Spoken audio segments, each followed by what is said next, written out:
Ang araw ay sumikat ng may kakaibang liwanag sa himpapawid ng Fatima, Portugal. 100 taon na ang lumipas mula nang magpakita ang mahal na Birheng Maria sa 3 batang pastol, ngunit ang kapangyarihan ng propesya ay tila hindi pa nagtatapos.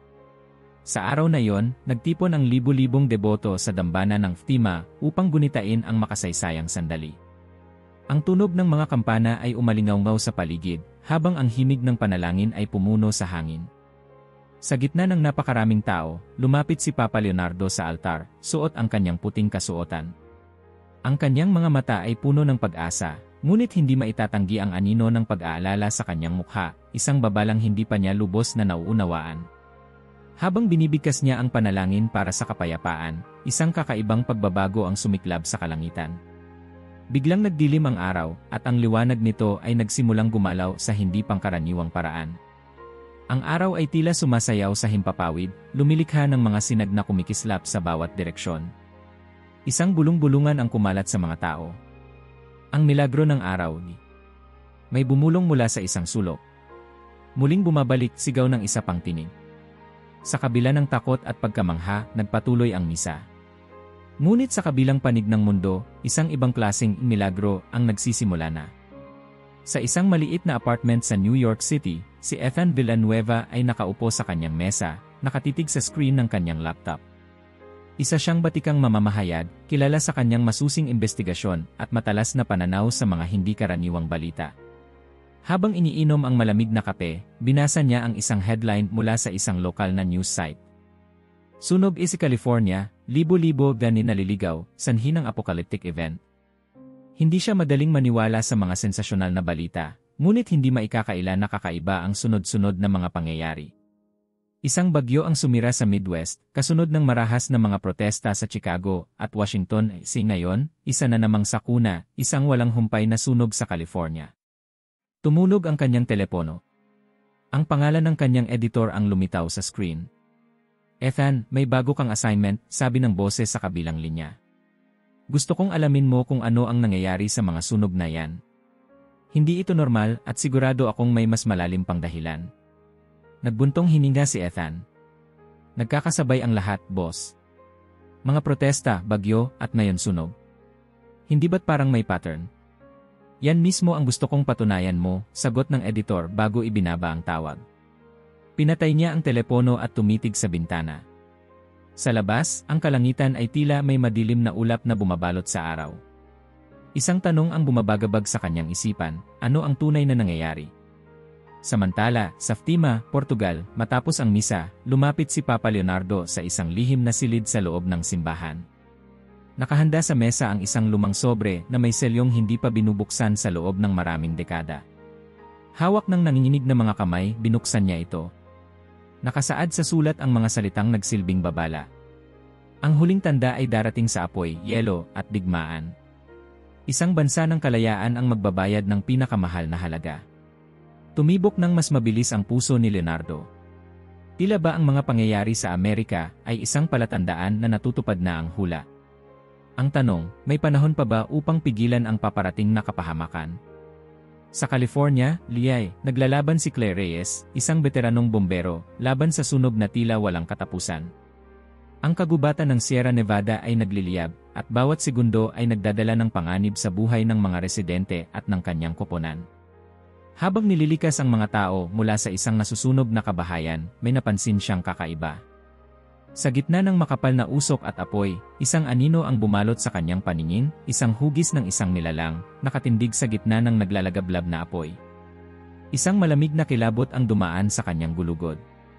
Ano yon? Bulong niya sa sarili. Ang hugis ay tila may hawak na espada na naglalagablab ng apoy, at sa isang iglap, naglaho ito sa hangin. Habang nagpapahinga sa tabi ng truck ng bombero, tumunog ang kanyang radyo. Claire, kailangan ka namin sa frontlines. Lumalaki ang sunog at hindi na namin ito makontrol, sabi ng boses mula sa command center.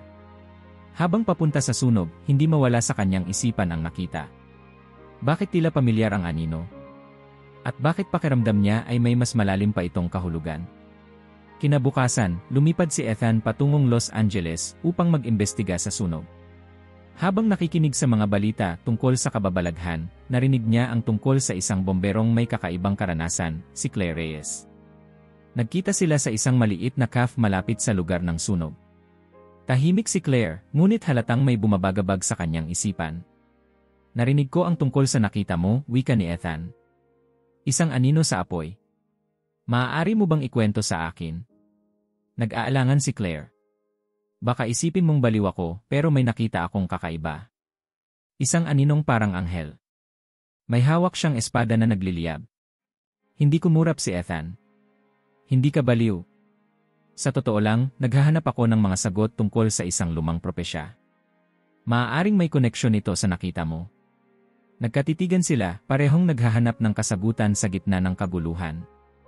Magsisimula na ang kanilang paglalakbay upang tuklasin ang isang lihim na maaaring magtakda ng kapalaran ng mundo. Bago magsimula, mag-subscribe ka na sa channel at i-like ang video para hindi mo makaligtaan ang anumang detalye ng kwentong ito na kahanga-hanga. Ang biyahe ni Ethan pabalik ng New York ay puno ng kaba. Habang nakaupo sa eroplano, paulit-ulit niyang binabasa ang kanyang mga tala mula sa panayam kay Claire. Ang mga aninong nakita nito sa sunog ay tila may koneksyon sa mga nakasulat sa lumang sulat mula kay Erm Elsia, isang bagay na hindi basta-basta maitatanggi bilang kathang-isip lamang. Paglapag ng eroplano, agad siyang tumungo sa kanyang apartment at binuksan ang kanyang lumang koleksyon ng mga aklat tungkol sa mga misteryong panrelihiyon. Dito niya unang narinig ang tungkol sa Padre Mateo Rinaldi, isang kilalang eksperto sa mga propesya ng Fatima na nakabase sa isang lumang monasteryong Katoliko sa labas ng Roma. Isang email ang agad niyang ipinadala. Padre Mateo, ako po si Ethan Villanueva, isang mamamahayag mula sa Estados Unidos. Mayroon akong ilang mahahalagang katanungan tungkol sa ikatlong lihim ng Fatima. Maaari po ba tayong magkita? Urgente po ito. Hindi pa man lumilipas ang 2 oras, tumunog ang telepono ni Ethan. Isang mensahe mula sa isang hindi kilalang numero ang dumating. Ethan Villanueva, handa akong makipagkita. Sumunod ka sa direksyon na ibibigay ko. Huwag kang magsasama ng iba. Padre Mateo. Makalipas ang 3 araw, nakarating si Ethan sa Roma. Ang hangin sa lungsod ay malamig at ang paligid ng monasteryo ay tila lumulubog sa katahimikan. Pagpasok niya sa lumang gusali, sinalubong siya ng isang matandang pari na may maputing buhok at malalim na matang naglalaman ng maraming lihim ng kasaysayan. Ikaw ba si Ethan Villanueva? Tanong ni Padre Mateo, may halong pagdududa sa kanyang boses. Tumango si Ethan. Opo, Padre. Kailangan ko pong malaman ang katotohanan tungkol sa ikatlong lihim ng Fatima. May mga kakaibang pangyayaring nagaganap sa Estados Unidos na tila may koneksyon sa propesya. Saglit na katahimikan. Sumunod ka sa akin, mahinang sagot ng pari. Pinapasok siya sa isang maliit na silid na puno ng lumang mga libro at dokumento. Isang lumang kahon ang inilabas ni Mateo mula sa ilalim ng isang mesa at dahan-dahang binuksan ito. Nasa loob ang isang makapal na kwaderno, ang mga pahina nito'y may luma ng amoy ng panahon at tinta. Ito ang mga orihinal na tala ni Erm Elsia, pahayag ng pari. Hindi ito ipinahayag sa publiko dahil sa takot sa kung anong epekto ang maaaring idulot nito sa pananampalataya ng mga tao. Agad na binuklat ni Ethan ang mga pahina at bumungad sa kanya ang mga sulat kamay na mensahe. Isang apoy ang babalot sa lupa. Ang mga bansa ng kalayaan ang unang magdurusa. Isang aninong magdadala ng espada ng apoy ang magiging hudyat ng simula ng huling yugto. Lalong lumalim ang takot ni Ethan. Ang nakita ni Claire tumutugma ito rito, Padre. Tumango si Mateo. Maraming naniniwala na ang propesya ay tumutukoy sa espiritual na pagbagsak ng sangkatauhan, ngunit ayon sa mga panibagong pangitain ni Erm Elsia, ito ay maaaring mas literal kaysa sa ating naunang iniisip. Habang pinagmamasdan ni Ethan ang bawat salita, nakatanggap siya ng isang abiso mula sa kanyang telepono. Isang bagong headline. LA protesta ay Chicago, naging madugo, higit 20 veni na sawi ay sagupaan. Tumigil ang mundo ni Ethan sa pagbasa ng balita. Hindi ito simpleng kaguluhan, may mas malalim na ugnayan ang mga kaganapang ito sa propesya. Padre, nagmamadaling sabi ni Ethan, tila nagsimula na ang sinasabi ng lihim. Hindi ba't nabanggit sa propesya ang isang lungsod ng digmaan? Posible bang tumutukoy ito sa mga kasalukuyang kaguluhan sa Amerika? Umiling si Mateo, tila ba iniisip ang bawat salita. Ang lungsod na tinutukoy sa propesya ay maaaring simbolo o literal na lugar. Ngunit kung tama ang iyong hinala, maaaring hindi lamang ito kaguluhan sa lipunan, ito ay espiritual na digmaan, at nagsisimula na ito sa pinakamakapangyarihang bansa sa mundo. Sa Estados Unidos, lalo pang lumala ang sitwasyon. Habang nagaganap ang malawakang protesta sa Chicago, isang matinding bagyo ang bumalot sa baybayin ng Louisiana. Malalakas na hangin at walang tigil na ulan ang nagdulot ng pagbaha at pagkawala ng kuryente sa libo-libong bahay. Habang nagbabantay sa balita, nakatanggap si Ethan ng mensahe mula kay Claire. Ethan, kailangang magkita tayo. May mga bagong nangyayari rito, mas malalakas, mas nakakatakot. Hindi na ito basta sunog. Tila nagbabago na ang hangin at ang mga tao nagiging marahas. Nagdesisyon si Ethan na bumalik ng Amerika. Pagdating niya sa Los Angeles, sinalubong siya ni Claire sa isang maliit na coffee shop, parehong mukhang pagod at balisa. May nakita ako ulit, bulong ni Claire habang nakatitig sa kanyang tasa. Hindi lang apoy. Isang liwanag. Isang hugis ng tao na tila nagbabantay. Pero ang problema, sa tuwing may makakakita nito, nagkakaroon ng kaguluhan. Parang nag-udyok ng takot sa mga tao. Sinubukan ni Ethan na manatiling kalmado. Hindi na ito aksidente, Claire. Ang mga pangyayaring to ay konektado. May natuklasan ako mula kay Padre Mateo. Hindi pa pala ganap na naipahayag ang ikatlong lihim ng Fatima at ang propesya ay tila tinutukoy ang lahat ng ito. Kung ganon, sabi ni Claire, ano ang dapat nating gawin? Hindi natin pwedeng hayaang lumala pa to.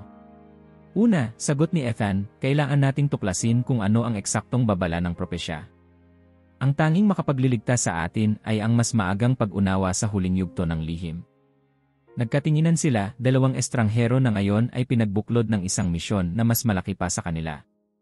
Habang nagsimula na ang kanilang bagong pakikipagsapalaran, isang bagyong mas malakas pa sa lahat ng nauna ang bumuo sa karagatang Atlantiko, isang tanda na ang mundo ay papasok na sa yugto ng matinding pagsubok. Nag-aalab na parang impyerno ang kagubatan ng Sierra Nevada. Isang bangin ng apoy ang bumabalot sa bawat puno, at ang langit ay namumula sa makapal na usok na tila bumabalot sa araw mismo. Sa gitna ng kaguluhan, si Claire Reyes, isang veteranong bombero, ay nakasuot ng kanyang mabigat na kagamitan, pinipilit na manatiling kalmado habang ang init ng apoy ay parang halimaw na sumusubok lamunin ang lahat sa kanyang daraanan. Reyes! Sa kanan, bilisan mo, sigaw ng kapwa niyang bombero mula sa radyo. Agad siyang lumingon at nakita ang isa pang bahagi ng gubat na nagsisimulang magliyab, ang apoy ay kumakalat ng mas mabilis kaysa dati. Hindi pa man niya nararating ang lugar, isang matinding ihip ng hangin ang sumabog, dala ang apoy na tila may sariling buhay. Tumigil si Claire sa kalsada, nanlalamig ang likod kahit na siya'y nakatayo sa gitna ng nagbabagang init. Sa dulo ng usok, may isang anyo siyang nakita, isang anino na may kakaibang presensya. Isang nilalang na tila nakatindig sa gitna ng apoy, may hawak na espada na naglalagablab ng liwanag. Hindi ito basta usok o anino lamang, kundi isang malinaw na imahe na halos bumalot sa buong paligid. Ang mga mata nito ay tila tumatagos sa kanyang kaluluwa. Nagtagal ito ng ilang segundo, ngunit para kay Claire, iyon ay parang isang walang katapusang sandali. Sa isang iglap, naglaho ang imahe kasabay ng pagkalma ng hangin. Naiwan si Claire na nanginginig, hindi dahil sa takot sa sunog, kundi dahil sa hindi maipaliwanag na kababalaghan na kanyang nasaksihan. Kinabukasan, dumating si Ethan Villanueva sa isang maliit na bayan malapit sa kabubatan. Ang amoy ng sinunog na kahoy ay nanatili sa hangin, at ang mga tao ay naglalakad na may takot sa kanilang mga mata. Naglakad siya papunta sa local fire station, kung saan nakita niya si Claire, pagod at mukhang hindi pa tuluyang nakakabawi mula sa nangyari. Claire Reyes, tanong ni Ethan habang lumapit. Napatingin si Claire sa kanya. Ikaw ba si Ethan? Yung mamamahayag. Narinig ko ang tungkol sa nakita mo, sagot ni Ethan, maingat ang tono. Kailangan ko ng detalyeng impormasyon. Lahat ng maaalala mo. Nagtagal ang katahimikan bago nagsimulang magsalita si Claire. Hindi ko alam kung paano ko ipapaliwanag ito sa paraang hindi ako mukhang baliw. Pero may nakita akong anino o baka hindi lang basta anino. Isa itong nilalang na tila gawa sa apoy mismo, hawak-hawak ang isang espada. Hindi iyon ilusyon o pagod lang. Ramdam ko na totoo ito, Ethan. Tumango si Ethan, hindi nagpakita ng pagdududa. Kumpleto ang kwento mo, Claire. Maraming elemento sa mga propesya ng FEMA ang tumutukoy sa isang espada ng apoy, isang tanda ng paghuhukom. Nais kong makita ang lugar kung saan mo ito nakita. Ilang oras ang lumipas, dinala ni Claire si Ethan sa eksaktong lugar kung saan niya nasaksihan ang kakaibang nilalang. Ang paligid ay kasalukuyang sunog pa rin, nag-iwan ng itim na marka sa lupa at mga nasunog na puno na nakatindig na parang multo ng kagubatan. Habang pinagmamasdan ang paligid, napansin ni Ethan ang isang kakaibang bagay. Sa gitna ng nasunog na lupa, isang perpektong bilog na lugar na hindi nadapuan ng apoy. Parang may isang puwersa na pumigil sa pagkalat ng apoy roon. Napansin mo ba to? Tanong ni Ethan, itinuro ang lugar. Nagulat si Claire. Hindi. Pero imposible to, lahat ng lugar dito, nalamon ng apoy. Walang pwedeng makaligtas. Lumapit si Ethan at lumuhod upang suriin ang lupa. Napansin niyang tila may nakaukit na mga simbolo, mga linyang hindi gawa ng tao, kundi tila iniwan ng isang mas mataas na kapangyarihan. Padre Mateo ang makakatulong sa atin dito, bulong ni Ethan. Dapat ko siyang tawagan. Habang patuloy ang investigasyon ni Ethan at Claire, lumalala ang mga kaguluhan sa buong bansa. Ang mga protestang nagsimula sa Chicago ay kumalat na rin sa iba pang lungsod, at tila nagkakaroon ng matinding galit sa mga tao. Ang dating simpleng alitan ay nagiging karahasan, at ang mga balita ay puno ng mga insidente ng hindi maipaliwanag na marahas na aksyon.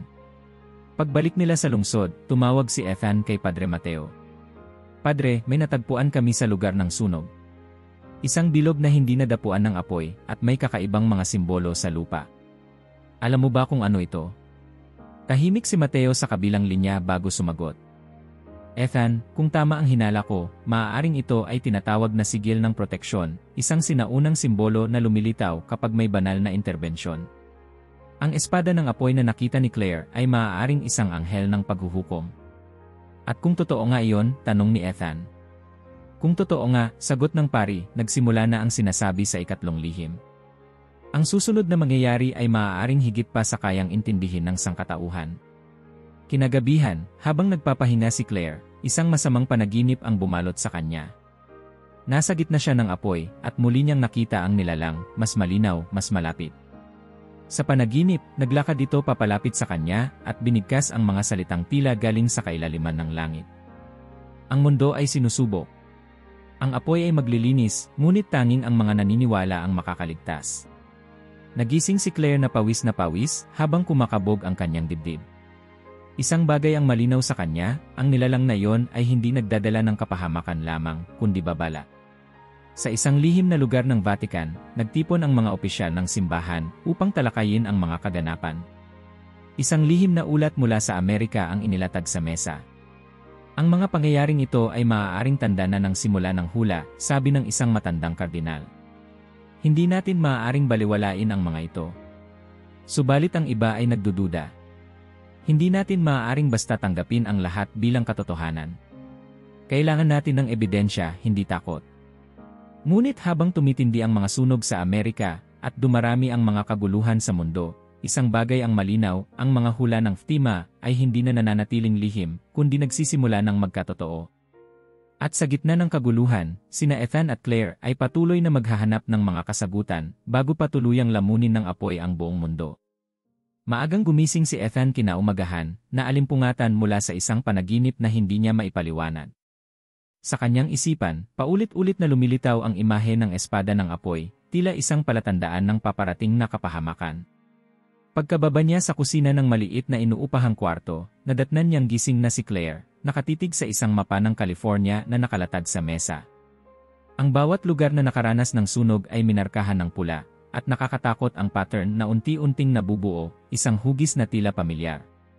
Parang hindi ito random, sabi ni Claire habang tinitingnan ang mapa. Parang may sinusunod na pattern ang sunog. Lumapit si Ethan, pinagmamasdan ang marka ng bawat sunog. Napansin niyang tila bumubuo ng bilog ang mga insidente, isang hugis na kahawig ng simbolong nakita nila sa kabubatan. Claire, sabi ni Ethan, tingnan mo to, kapag inikot mo ang mapa, ang pattern ng sunog ay tumutugma sa sigil ng proteksyon na nakita natin. Napatigil si Claire, nagising sa biglaang pagkaunawa. Ibig mong sabihin may pumipigil sa sunog sa gitna ng bilog? Sagot ni Ethan. At kung tama ang hinala natin, hindi ito isang natural na sakuna. Isa itong babala o marahil isang hudyat. Makalipas ang ilang oras, nagdesisyon si Ethan na muling tawagan si Padre Mateo. Sa isang tahimik na tawag sa telepono, inilahad niya ang natuklasan nila ni Claire. Padre, tila lumilitaw na ang pattern ng sunog ay konektado sa mga simbolo ng proteksyon. Mayroon pa po bang mga hindi na ipahayag na detalye mula sa mga tala ni Ermelsia? Sa kabilang linya, may sandaling katahimikan. Ethan, may bahagi ng propesya na hindi kailanman ibinahagi sa publiko.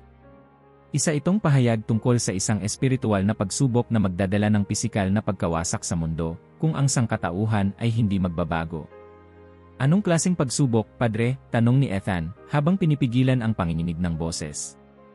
Isang serye ng mga sakuna na magsisilbing tanda ng simula ng dulo. Apoy, bagyo, digmaan. Ang bawat pangyayari ay magbubukas ng panibagong yugto ng paghuhukom. Habang pinoproseso ni Ethan ang mga salitang iyon, isang bagong balita ang lumabas sa telebisyon sa likod nila. Bagyo ng Sigwa, sumalanta ay baybay ng Gulf, libo-libo yan na ilikas. Ang hangin ay tila tumigil sa loob ng silid. Naramdaman ni Ethan na unti-unti nang nagkakatotoo ang mga babala ng propesya. Sa Vatican, si Papa Leonardo ay nakaupo sa kanyang opisina, hawak ang isang ulat mula sa mga obispo ng Estados Unidos. Nakasaad dito ang paglala ng mga kaguluhan sa mga lungsod ng Amerika, kasama na ang sunod-sunod na sakuna. Ang mga ito ba ang mga palatandaan na nakasaad sa propesya? Bulong niya sa sarili, iniikot-ikot ang kanyang rosaryo sa daliri. Pumasok si Cardinal Salvatore, isang maimpluwensyang miyembro ng simbahan, na may seryosong ekspresyon sa mukha. Santo Papa, pinapayuhan namin kayong mag-ingat sa pagpapahayag ng anumang pahayag tungkol sa propesya. Ang ating mga kaalyado sa politika ay maaaring mag-react ng hindi kanais-nais kung magpapahayag kayo ng alarma sa publiko. Ngunit paano kung totoo ang mga palatandaan? Sagot ni Papa Leonardo, ang boses ay puno ng pag-aalala. Ang ating misyon ay hindi upang itago ang katotohanan, kundi upang gabayan ang mga naniniwala. Ang ating tungkulin ay tiyakin ang kaayusan, sagot ng kardinal. Kung magsasalita kayo tungkol sa propesya sa gitna ng kaguluhan, maaaring magdulot ito ng pandaigdigang takot. Samantala, sa Estados Unidos, pinuntahan nina Ethan at Claire ang lugar ng isa pang sunog na kakasindi pa lamang. Habang sinusuri ang paligid, may nakita silang isang kakaibang marka sa lupa, isang sulat na tila isinulat gamit ang abo. Penitensya.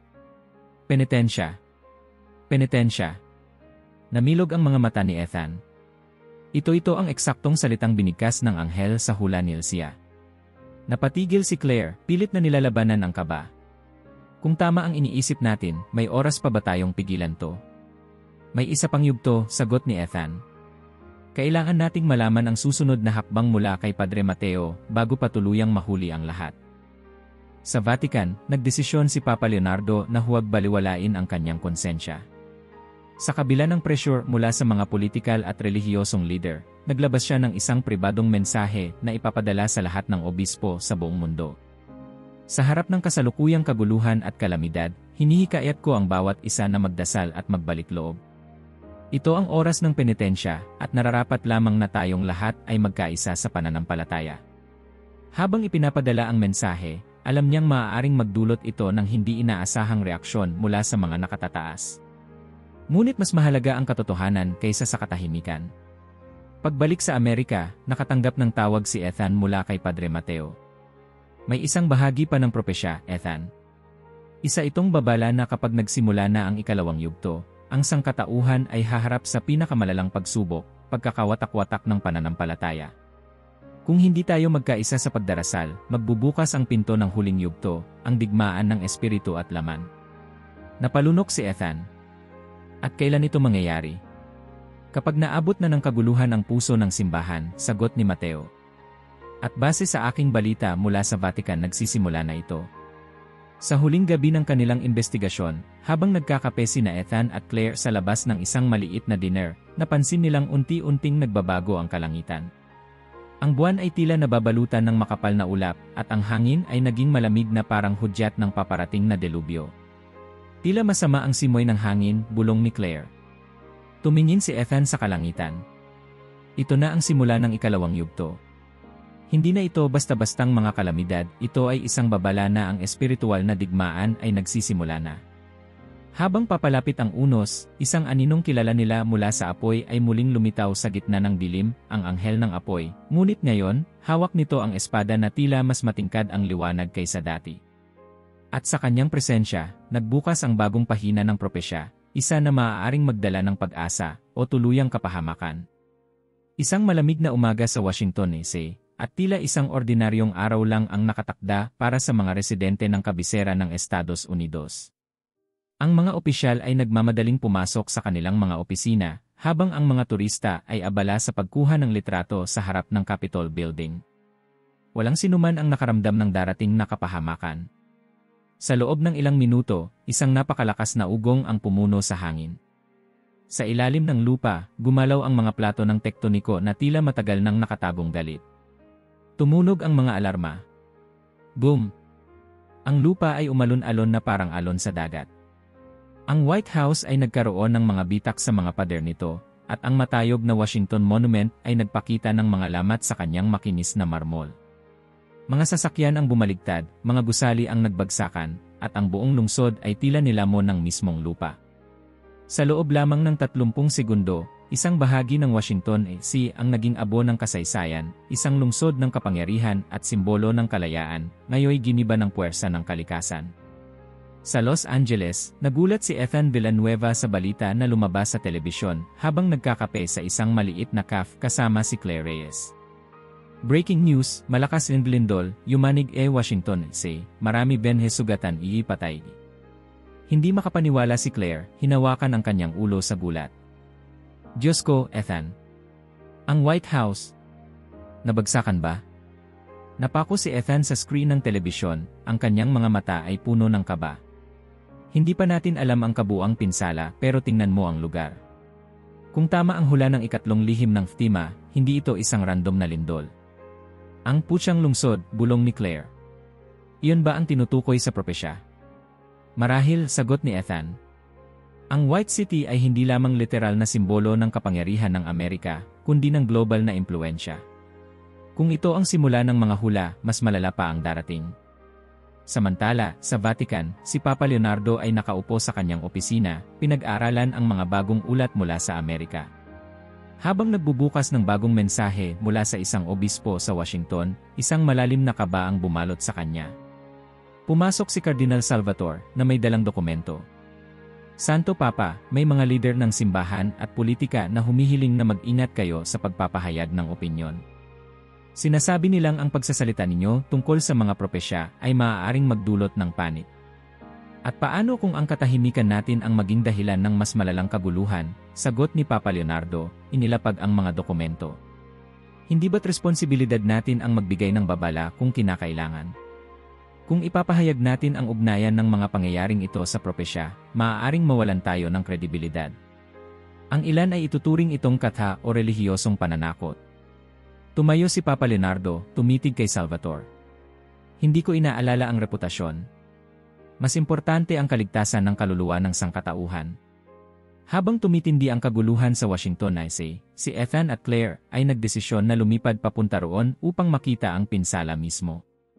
Paglapag nila, sinalubong sila ng isang kalagayan ng pagkawasak, ang mga bitak sa mga kalye, mga sirang gusali, at ang amoy ng alikabok at sunog na nananatili sa hangin. Parang zona ng digmaan, bulong ni Claire habang naglalakad sila sa mga nasirang kalye. Mas masahol pa, sagot ni Ethan. Ito ay isang paalala na ang propesya ay hindi lamang espiritual, kundi literal na nangyayari sa harap natin. Habang sinusuri nila ang paligid, isang matandang lalaki ang lumapit sa kanila, suot ang maruming damit at may sugat sa noo. Kayo ba'y mga mamamahayag? Tumango si Ethan. Bakit po? Bago mangyari ang lindol, may nakita akong liwanag sa kalangitan. Parang isang aninong may hawak na espada, nakatayo sa ibabaw ng Capitol Building. Nagkatinginan sina Ethan at Claire, parehong nakaramdam ng kilabot. Isa na namang senyales, bulong ni Claire. Ang parehong nilalang na nakita ko sa sunog. Sa Vatican, nagkaroon ng isang lihim na pagpupulong ang mga kardinal. Kung magpapatuloy ito, maaaring magkaroon ng malaking epekto sa pananampalataya ng mga tao, sabi ng isang matandang kardinal. Ang Amerika ang sentro ng makabagong mundo. Kung bumagsak ang simbolo ng kalayaan, mawawala rin ang tiwala ng tao sa simbahan, sabi ng isa pa. Pumasok si Papa Leonardo sa silid, tahimik ngunit puno ng otoridad. Hindi natin dapat itago ang katotohanan dahil lamang sa takot. Ang tungkulin natin ay ilahad ang liwanag kahit sa gitna ng kadiliman. Muling bumalik sina Ethan at Claire sa kanilang inupahang silid sa Washington, parehong pagod at tuliro sa mga nakita. Kung ito ang simula ng huling yugto ng propesya, paano natin pipigilan ang susunod na sakuna? Tanong ni Claire. Kailangan nating malaman kung ano ang susunod na tanda, sagot ni Ethan. At may isang lugar lang na maaaring may kasagutan, ang Vatican. Habang nagtatapos ang araw, isang kakaibang presensya ang bumalot sa gabi. Sa itaas ng nasirang Capitol Building, isang liwanag ang sumiklab, isang anino ng anghel, hawak ang espada ng apoy, nakatingin pababa sa wasak na lungsod. Hindi ito isang babala na lamang. Isa na itong malinaw na hudyat ng paparating na paghuhukom.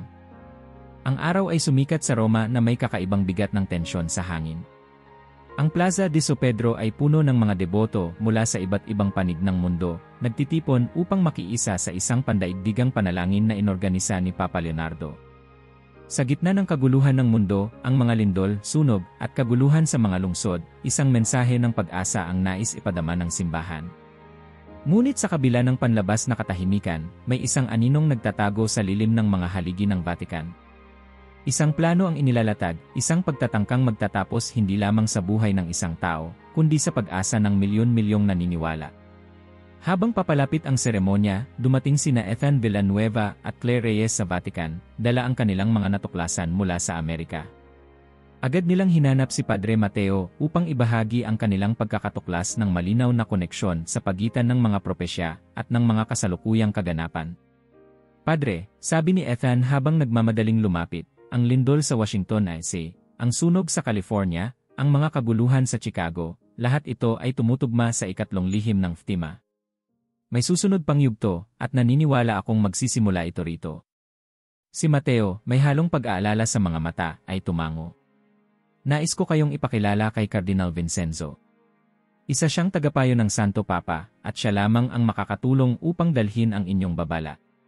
Dinala sila ni Mateo sa isang pribadong silid ng Vatican, kung saan naghihintay si Cardinal Vincenzo, isang matandang lalaki na may matalas na mata. Narinig ko na ang inyong mga ulat, sabi ng kardinal na may seryosong tono. Ngunit dapat ninyong maintindihan, ang simbahan ay hindi basta-bastang magpapalaganap ng takot. Kung mali ang inyong hinala, magdudulot tayo ng kaguluhan sa milyon-milyong tao. At paano kung tama kami? Sagot ni Claire, na hindi napigilang itaas ang boses. Kailan pa naging kasalanan ang magbigay ng babala sa sangkatauhan? Umiling ang kardinal. Ipapaalam ko ito sa Santo Papa, ngunit wala kayong kapangyarihang magdesisyon sa mga susunod na hakbang. Maghintay kayo ng aming sagot. Sa kabilang banda, isang misteryosong lalaki ang naglalakad sa makapal na tao sa Plaza de San Pedro, suot ang isang simpleng jacket na hindi kapansin-pansin. Sa loob ng kanyang bag, isang disassembled na armas na kayang itago kahit sa harap ng matinding seguridad. Habang papalapit ang oras ng panalangin, inilatag niya ang mga bahagi ng baril sa isang madilim na sulok ng isang gusali malapit sa plaza. Isang mensahe lamang ang laman ng kanyang isipan, ang bispo na nakaputi ay dapat bumagsak. Habang abala ang mga opisyal sa pag-aayos ng seremonya, si Ethan at Claire ay hindi mapakali. Ethan, pakiramdam ko may mangyayari, bulong ni Claire, habang pinagmamasdan ang mga nagdadasal sa plaza. Hindi tayo pinapansin ng mga leader, pero ang pakiramdam ko may panganib ang Santo Papa. Tama ka, sagot ni Ethan. Hindi tayo maaaring umasa na kikilos ang Vatican sa tamang oras. Kailangan nating kumilos ngayon. Agad nilang tinungo ang security control room, ngunit hinarangan sila ng mga gwardiya. May babala kami tungkol sa isang posibleng banta sa Santo Papa, sigaw ni Ethan. Paumanhin, hindi kayo maaaring pumasok. May sapat kaming seguridad dito, sagot ng opisyal, hindi tinatanggap ang kanilang pakiusap. Habang nagaganap ang pagtatalo, nagsimula ang seremonya. Lumabas si Papa Leonardo mula sa kanyang opisina, nakaputing kasuotan, at may hawak na rosaryo. Ang mga tao sa plaza ay sumigaw ng papuri at panalangin, hindi alam ang panganib na nagtatago sa paligid. Mula sa isang mataas na lugar sa likod ng mga haligi ng Vatican, inasinta ng mamamatay tao ang Santo Papa. Ang kanyang mga mata ay malamig, walang emosyon, habang pinapantayan ang bawat galaw ni Papa Leonardo. Sa mismong sandaling itinaas ng Santo Papa ang kanyang kamay upang magbigay ng basbas, narinig ni Ethan ang isang kakaibang tunog, isang tunog ng metal na dahan-dahang nilalagay sa pagkakabit. Claire, doon, sigaw ni Ethan, itinuro ang isang madilim na anino sa taas ng isang haligi. Hindi na nag-aksaya ng oras si Claire.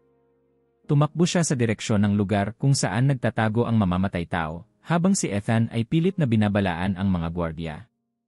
Isang putok ng baril ang umalingaw sa plaza. Tumigil ang mundo sa loob ng isang iglap. Bumagsak si Papa Leonardo sa lupa, hawak ang kanyang dibdib. Ang mga deboto ay nagkagulo at ang sigaw ng takot ay pumuno sa hangin. Ngunit bago makalapit ang mamamatay tao upang magpatuloy sa kanyang misyon, naabutan siya ni Claire.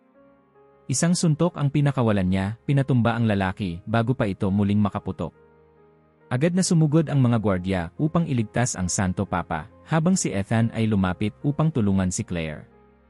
Siya ba? Tanong ni Ethan, hinal na hinal. Sagot ni Claire. Naabutan ko siya bago pa niya matapos ang balak niya. Samantala, sa gitna ng plaza, ang mga gwardya ay nagulat nang makitang buhay si Papa Leonardo.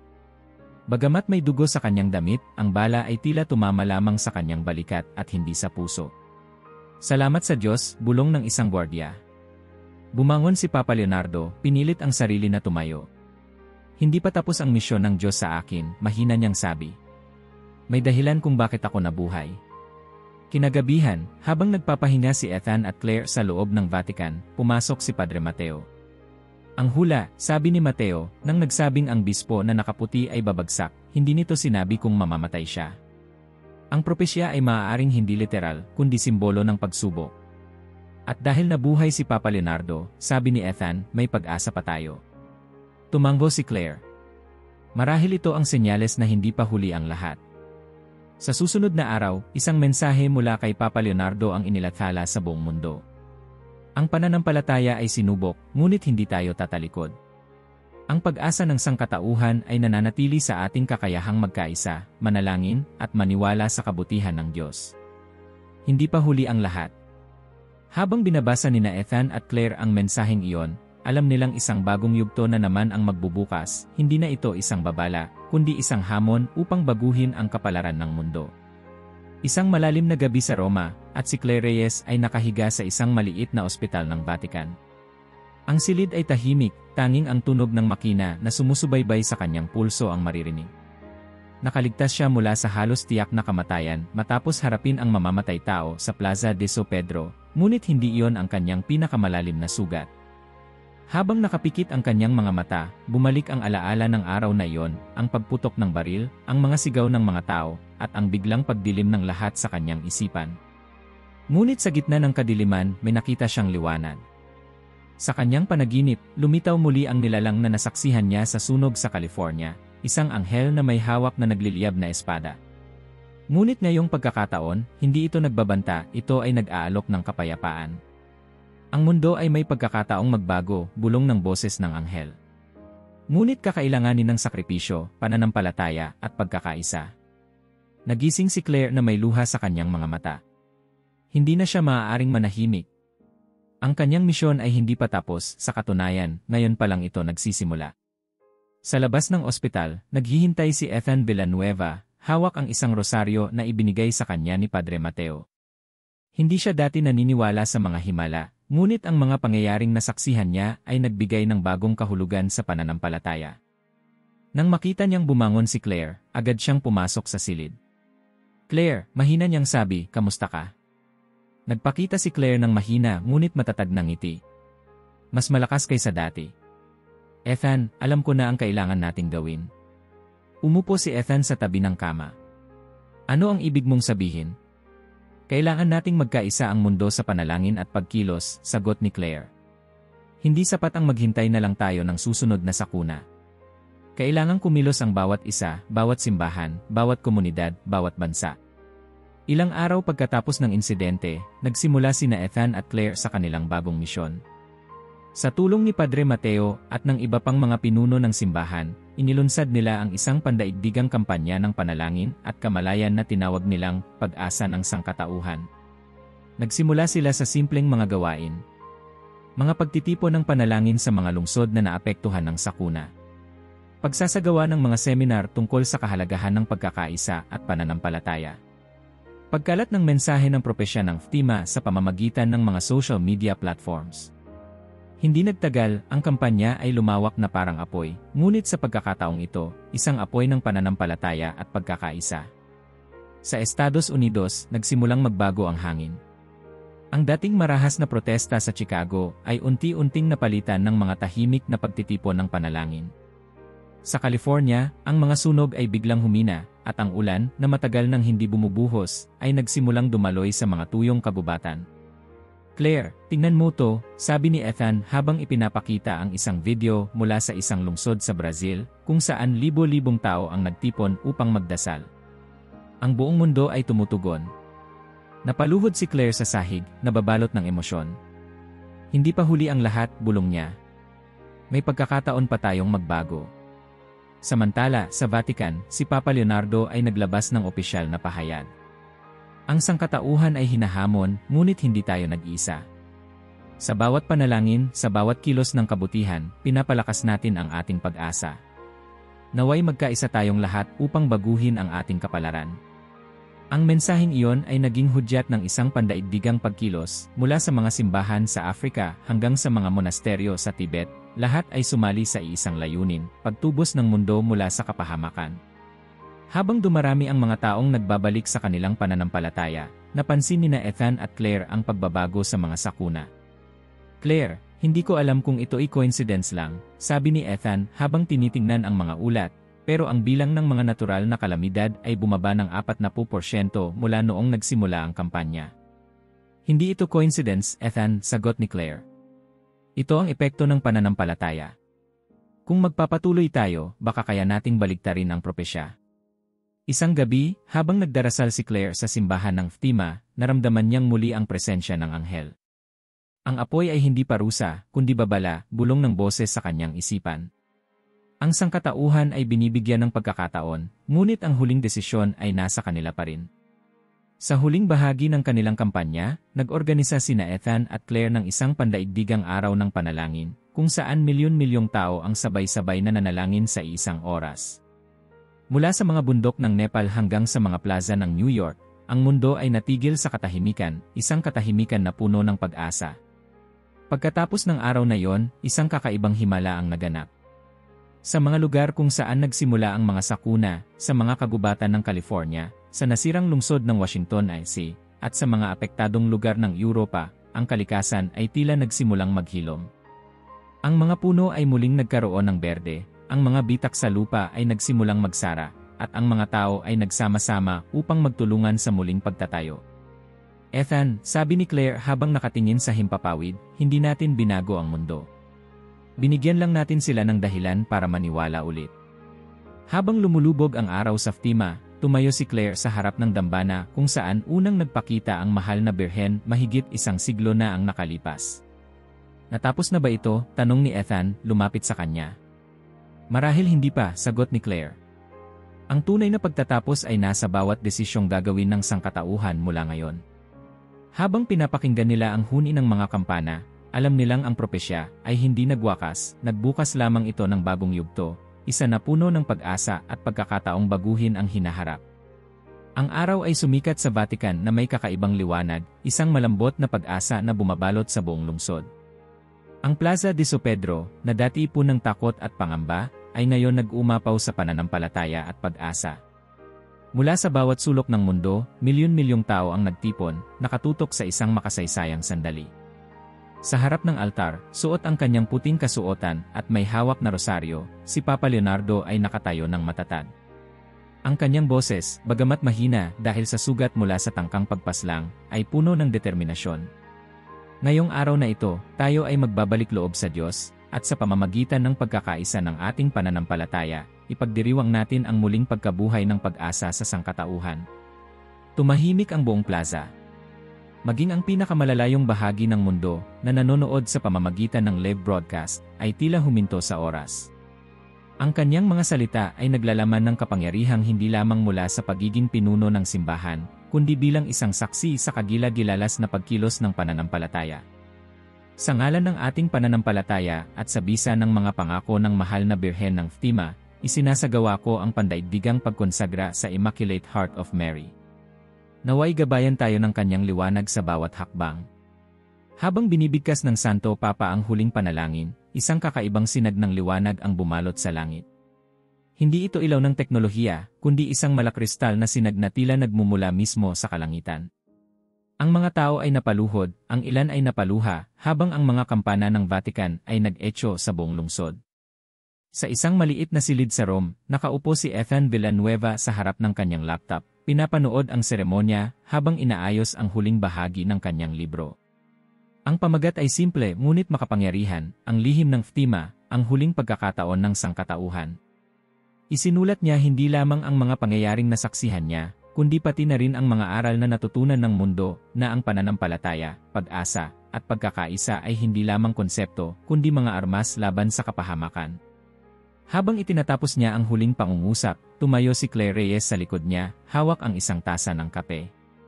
Tapos na ba? Tanong niya, may ngiting puno ng pag-asa sa kanyang mukha. Sagot ni Ethan, pinindot ang huling key ng kanyang laptop. Ito na ang kwento ng mundo, isang babala, pero higit sa lahat, isang paalala na hindi pa huli ang lahat para magbago. Makalipas ang ilang linggo, inilathala ang libro ni Ethan. Hindi nagtagal, umabot ito sa bawat sulok ng mundo, mula sa malalaking syudad hanggang sa pinakamalalayong baryo. Ang kanyang mga salita ay naging inspirasyon ng isang bagong kilusan ng pananampalataya at moralidad. Maging ang mga pinuno ng iba't ibang relihiyon ay nagkaisa upang itaguyod ang bagong panawagan ng pagkakaisa at pagkakaunawaan. Samantala, sa Fatima, Portugal, isang maliit na grupo ng mga peregrino ang nagtipon sa lugar ng mga unang aparisyon ng mahal na birhen. Si Claire, nakasuot ng simple ngunit malinis na damit, ay tumayo sa harap ng dambana at tahimik na nagdasal. Salamat, bulong niya, nakapikit habang pinipigilan ang luha. Hindi dahil sa milagro, kundi sa pagkakataong ibinigay niyo sa amin upang magbago. Sa Vatican, si Papa Leonardo ay nagpadala ng isang huling mensahe sa mundo. Ang hula ng Fatima ay hindi isang sumpa, kundi isang babala, isang pagkakataon para sa sangkatauhan na bumalik sa Diyos at sa kabutihan ng puso. Hindi natin dapat kalimutan na ang tunay na milagro ay ang kakayahan nating piliin ang tama, magpatawad, at magmahal sa kabila ng lahat. Habang lumilipas ang mga buwan, unti-unting bumalik sa normal ang mundo. Ang mga sugat ng kalikasan ay nagsimulang maghilom, at ang mga tao ay muling nagkaisa upang muling buuin ang mga nasirang komunidad. Ngunit hindi nakalimot ang sangkatauhan sa babalang iniwan ng propesya. Sa bawat simbahan, sa bawat tahanan, at sa bawat puso, nananatili ang isang pangako. Hindi na muling ulitin ang pagkakamali ng nakaraan. Makalipas ang isang taon, bumalik sina Ethan at Claire sa Fatima. Sa ilalim ng malinaw na langit, naglakad sila sa lugar kung saan unang nagpakita ang mahal na birhen sa 3 batang pastol. Pakiramdam ko, sabi ni Ethan, nakatingin sa lumang dambana, na ito lang ang simula. Tama ka, sagot ni Claire, tumitig sa kanya. Ang tunay na pagbabago ay hindi nagsisimula sa mga hula, kundi sa bawat araw na pipiliin nating maging mabuti. Habang lumulubog ang araw sa abot tanaw, isang sinag ng liwanag ang kumislap sa kalangitan, hindi isang milagro, kundi paalala ng bagong bukang liwayway na itinaguyod ng pagkakaisa, pananampalataya, at pag-asa. At sa katahimikan ng gabi, isang bulong ang narinig ng kanilang mga puso. Ang tunay na propesya ay nasa inyong mga kamay. Salamat sa panonood hanggang dulo. Kung nandito ka pa, i-comment ang salitang "Pag-asa" para malaman namin na natapos mo ang video. Huwag kalimutang mag-subscribe sa channel at i-share ang video na ito sa iyong mga kaibigan at kamag-anak.